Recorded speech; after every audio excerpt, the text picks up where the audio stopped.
Hi hello namaste welcome to our channel. ప్రస్తుతం మనతో పాటు ఉన్నారు consultant gynaecologist, laparoscopic and robotic surgeon doctor Vasundhara garu. Hello doctor. Hello garu, irregular pregnancies అవుతున్నాయి అంటే లైక్ మిస్క్యారేజెస్ అవుతున్నాయి ఈ రోజుల్లో చాలా వరకు. సో దీనికి రీజన్స్ ఏంటంటారు? అన్ఫార్చునేట్లీ మిస్క్యారేజెస్ రేట్స్ ఈ మధ్యకాలంలో అయితే ఎక్కువే ఉంది.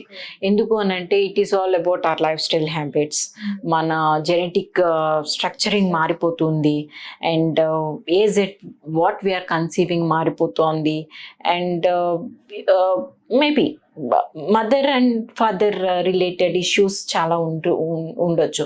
అండ్ నేను 1 కానీ 2 కానీ 3 కానీ మిస్క్యారేజెస్ అయిపోయిన తర్వాతనే డాక్టర్స్ హెల్ప్ తీసుకున్న తర్వాతనే కన్సెప్షన్ అవుతున్న రోజులు కూడా చాలా ఎక్కువే ఉన్నాయి. అండ్ అవుతున్న కపుల్స్ కూడా ఎక్కువే ఉన్నారు.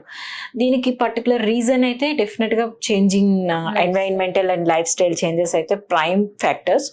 అండ్ మూడు ఏంటంటే మనకి బాడీ మన ఆ బేబీని తీసుకునే దానికి రెడీగా ఉన్నామా లేదా అన్నది మనం ముందర ఎవాల్యుయేట్ చేసుకోపోవటం అన్నది కూడా చాలా వరకు అబార్షన్స్కి కారణం అవుతుంది. సో ఏదైనా కానీ మన దీనికి ముందరనే మనం ప్రీ కన్సెప్షనల్ కౌన్సిలింగ్ అనేది చాలా ఇంపార్టెంట్. ప్రీ కన్సెప్షనల్ కౌన్సిలింగ్ అంటే when the thought of pregnancy comes for us, we should evaluate ourselves అనమాట. మన both the partners should get evaluated. మనం రెడీగా ఉన్నామా, మన బాడీ రెడీగా ఉందా, మన ఏజ్ ఓకేనా, మనకిన్న కండిషన్స్ ఏంటి, రిస్క్ ఫ్యాక్టర్స్ ఏంటి ఐడెంటిఫై చేసి దాని అకార్డింగ్లీ కరెక్ట్ చేసుకొని అప్పుడు ప్రెగ్నెన్సీకి వెళ్తే ఆబ్వియస్గా సక్సెస్ఫుల్ అవుట్కమ్ ఉంటుంది. అండ్ ఈ రోజుల్లో త్వరగా ఒకప్పుడు అంటే మ్యారేజెస్ చాలా ఎర్లీగా అయిపోయాయి, బట్ ఇప్పుడు చాలా లేట్ మ్యారేజెస్ చేసుకుంటున్నారు. 32 ఏజ్ 35 ఏజ్ వచ్చినప్పుడు చేసుకుంటున్నారు. దీనివల్ల ప్రెగ్నెన్సీకి కూడా ప్రాబ్లం అవుతుంది అని విన్నాము. సో ఎలాంటి కాంప్లికేషన్స్ వస్తాయి? 25 మన మదర్స్ ఆ టైంకి 25కి వాళ్ళకి ప్రెగ్నెన్సీ కంప్లీట్ అయిపోయి పిల్లలు కంప్లీట్ అయిపోయి వాళ్ళు చక్కగా ఫ్యామిలీ లైఫ్ అంతా కంప్లీట్ అయిపోయి ఉండేది. ఇప్పుడు 35 కానీ 30sలో మ్యారేజ్ అవుతుంది. 35కి they're starting thinking of pregnancy, not starting pregnancy. They're starting to think about pregnancy. By then మనకి ఎగ్ క్వాలిటీ పడిపోతుంది, క్వాంటిటీస్ పడిపోతాయి. ఎగ్ కౌంట్ మనకు పుట్టినప్పుడు మనకి 400 million కౌంట్ ఓవమ్స్ ఉంటే అవి గ్రాడ్యువల్గా ఎవ్రీ ఇయర్ తగ్గుతా వచ్చేస్తాయి. అంతే కదా, మనం ఎప్పుడైనా ఏదైనా ఫస్ట్లో చేసేదంతా బాగా చేస్తాము, పదే రిపీటెడ్గా చేస్తూ ఉంటే మనం ఆ క్వాలిటీ పడిపోతుంది. అట్లనే బాడీ కూడా అంతే. ఏజ్ పెరిగే కొద్దీ మనకి ఎందుకు అన్ని ముసలితనం వస్తుంది, ఓవరీస్ కూడా ముసలైపోతాయి దాంట్లో, అండ్ స్పర్మ్స్ కూడా ముసలైపోతాయి. Quantity and quality of sperms మన 20s అండ్ ఎర్లీ 30sలో వచ్చే క్వాంటిటీ అండ్ క్వాలిటీ లేట్ 30sలో ఉండదు. ఆ స్పర్మ్ ఫెర్టిలైజ్ అవ్వడానికి, ఓవం ఫెర్టిలైజ్ అవ్వడానికి కొట్టుకొని చేస్తాయి చాలాసేపు. అవి అయిపోయినవి స్ట్రాంగ్గా నిల్చోటానికి మన యూట్రస్ రెడీగా ఉండాలి, అది కూడా వీక్ ఉంటుంది. అప్పటికి అసలు ఇంప్లాంటేషనే ఇబ్బంది అవుతుంది. అట్ ద సేమ్ టైం మన బాడీ కోఆపరేట్ చేయాలి. 20sలో ఉన్నప్పుడు మన బాడీ యంగ్గా ఉంటుంది.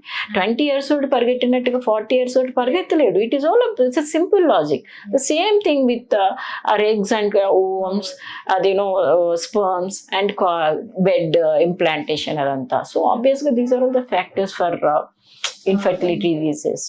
సమ్ టైమ్స్ ప్రెగ్నెన్సీ అంటే లైక్ థైరాయిడ్ వచ్చిన తర్వాత ప్రెగ్నెన్సీ మిస్క్యారేజెస్ అవ్వడం కానీ, థైరాయిడ్ వల్ల ప్రెగ్నెన్సీకి చాలా కాంప్లికేషన్స్ వస్తాయి, చాలా ప్రాబ్లమ్స్ వస్తాయి అంటారు. ఇవి ఎంతవరకు నిజం? అంతే. థైరాయిడ్ ప్రెగ్నెన్సీ చాలా ఇంపార్టెంట్. మెయిన్ చాలా మందికి తెలియాల్సిన విషయం ఏంటంటే ఫస్ట్ 3 monthsలో బేబీ ఫామ్ అవుతుంది. ఆ 3rd month నుంచి బేబీ వెయిట్ ఫామ్ అవుతుంది. ఫస్ట్ 3 months కూడా బేబీ వెయిట్ ఏమి ఉండదు, అన్ని స్ట్రక్చర్స్ ఫామ్ అవుతూ ఉంటాయి. ఆ స్ట్రక్చర్స్ ఫామ్ అయ్యేటప్పుడు 12 వారాల తర్వాత లాస్ట్ ఫామ్ అయ్యే స్ట్రక్చర్ థైరాయిడ్ బేబీకి.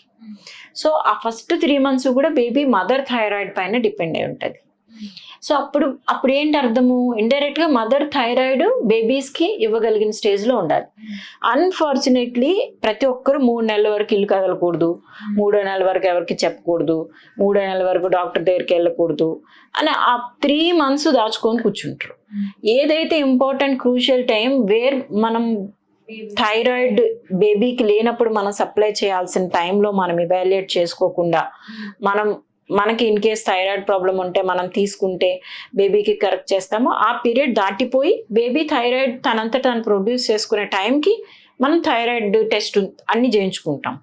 అప్పటికి బేబీకి జరగాల్సిన డ్యామేజ్ జరిగిపోతుంది. అల్టిమేట్గా బేబీకి బాగా సివియర్ గ్రాస్ థైరాయిడ్ ఉంది, సప్లై సరిపోలేదు అని అంటే అబార్షన్స్ అయిపోతాయి. కానీ ఏదో అరకొర సప్లై ఉందంటే బేబీ కొంచెం ఎట్లా ఒకలాగా నెట్టుకొస్తుంది, కానీ down the line thyroid related complications of pregnancy వస్తుంది. అల్టిమేట్గా బేబీస్ కొంచెం పెరిగి పెద్ద అయిన తర్వాత ఆ థైరాయిడ్ రిలేటెడ్ ఇష్యూస్ సఫర్ అవుతారు. సింపుల్. అందుకనే ప్రీ కన్సెప్షనల్ కౌన్సిలింగ్ చాలా చాలా important. That is being stressed these days. Pre conceptional కౌన్సిలింగ్లో నీ బాడీ పార్ట్స్ అన్నీ సరిగ్గా ఉన్నాయా, నీ హార్మోన్స్ పనిచేస్తున్నాయా లేదా, you are ready for pregnancy or not అనేది చెక్ చేసుకొని నీకు రెడీగా ఉన్నప్పుడు you go for pregnancy. So that miscarriages తగ్గుతాయి, బేబీ సఫర్ కాకుండా ఉంటుంది, నువ్వు ఫైనాన్షియల్లీ, ఫిజికల్లీ, మెంటల్లీ సఫర్ కాకుండా ఉంటావు. సమ్ టైమ్స్ ప్రెగ్నెన్సీలో ఉన్నప్పుడు డయాబెటీస్ కూడా వస్తుంది. డయాబెటీస్ వల్ల బేబీకి మదర్కి ఎటువంటి కాంప్లికేషన్స్ వస్తాయంటారు? Diabetes in pregnancy is a high risk pregnancy. అది అన్ని రకాలుగా కాంప్లికేట్ చేస్తుంది. మదర్ని కాంప్లికేట్ చేస్తుంది, బేబీని కాంప్లికేట్ చేస్తుంది. అది కరెక్ట్ చేసి మనం మేనేజ్ చేసాము అంటే ఓకే, కానీ అది కనుక సరిగ్గా మేనేజ్ చేయలేదు, ఎర్లీ వీక్స్లో సరిగ్గా తెలియలేదంటే బేబీకి అవయవ లోపాలు వచ్చేసి ఎనామలస్ బేబీ వచ్చే ఛాన్స్ ఉంటుంది. లేకపోతే బేబీ లోపల విపరీతమైన వెయిట్ పెరిగిపోతూ ఉంటుంది. అది నార్మల్ డెలివరీ కాదు. సి సెక్షన్ చేసిన బేబీని బయటకు తీయడం కష్టము. మనకు తెలియకుండా నార్మల్ డెలివరీని పట్టుకొని కూర్చున్నామంటే బేబీకి ఇంజురీస్ అవుతాయి, మదర్కి ఇంజురీస్ అవుతాయి, విపరీతమైన కాంప్లికేషన్స్. అండ్ వీటికి రిపీటెడ్ ఇన్ఫెక్షన్స్ వస్తూ ఉంటాయి. అదర్ కాంప్లికేషన్స్ లైక్ బీపీ అవన్నీ కూడా షూటప్ అవుతాయి. మనం ఎంతవరకు స్ట్రిక్ట్గా మానిటర్ చేస్తాము, ఇఫ్ నీడెడ్ ఇన్సులిన్ పెడతామా, డ్రగ్స్ పెడతామా, అవన్నీ చూసుకొని బేబీని కూడా మానిటర్ చేసుకోవాలి ఫ్రీక్వెంట్గా. బేబీ వెయిట్ ఎంత పెరుగుతుంది, ఎంత పెరుగుతున్నా. బేబీ నార్మల్ బేబీస్ ఒక వీక్కి ఒక 50-100 ఇన్ అండ్ అరౌండ్ పెరిగితే ఈ బేబీస్ 200 పెరిగిపోతూ ఉంటాయి. ఎస్పెషల్లీ ఇన్ లాస్ట్ ట్రైమిస్టర్ చాలా వెయిట్ పుట్ ఆన్ అయిపోతాయి. ఓవర్ అండ్ అబౌవ్ 4 kgs కూడా పెరిగిపోతాయి ఈజీగా.